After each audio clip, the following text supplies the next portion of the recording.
Someone asked me the other day, Vivian, you talk a lot about conditioning in your videos. What exactly are you talking about? Well, I'm not talking about physical conditioning, like you're getting ready to run a marathon or something.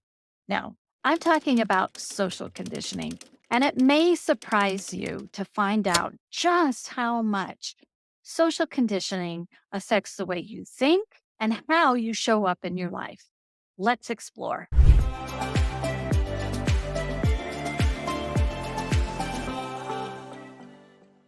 Social conditioning is how we internalize the rules of our culture, society, or the group that we belong to. And that can depend on all kinds of factors. How old we are.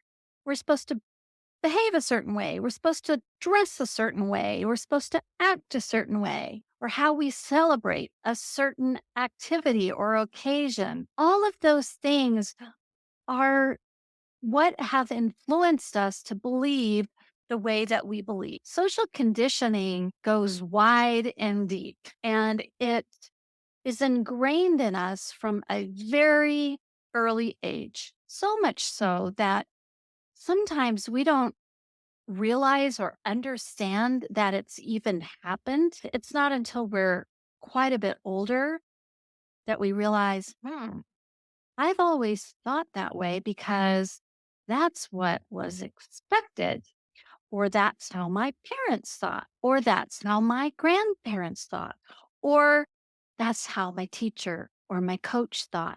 Sometimes we get to an age where we think, is that really what I believe? Do I really agree with that? Maybe I don't. Maybe the way that person thinks is really intriguing to me, and I want to explore that a little bit more. Cultural conditioning determines how we behave at various events. For example, going to a wedding, what's the expectation of how we're supposed to act and dress at that occasion? Another huge social conditioning is gender roles. That is all over the map now because people are identifying differently and coming out and expressing how they feel and what they think in a completely different way that was considered normal for a very long time.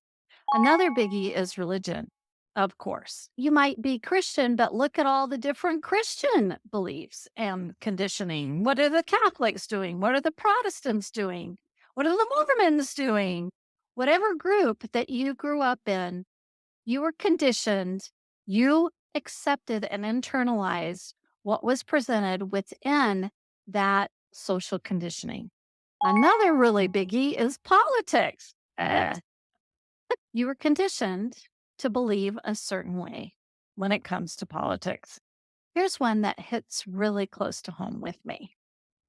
That is consumerism. Maybe you have never thought about that in a social conditioning context. But when you think about it, we are conditioned to want the next best thing, to go out and buy something that we don't have. Maybe we don't even really need it. I know I've had that problem and I've accumulated a lot of stuff in my life. And now that I'm getting older, I'm questioning that conditioning. And I'm thinking, wait a minute, I really don't need all this stuff. I'd like to get rid of some of it. So that's where I am right now, going towards the minimalist side of things. Another area of conditioning that you might not have thought about is communication.